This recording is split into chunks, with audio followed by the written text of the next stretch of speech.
Come on down to the Boston Calling Sunday.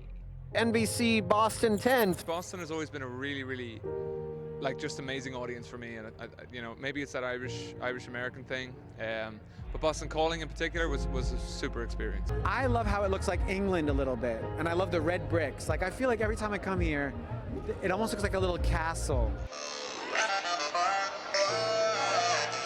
I remember watching The Departed like ages ago and just being like, whoa, those accents are so cool. And so coming out and just hearing people's accents. Hearing all the Seth MacFarlane accents. It's cool.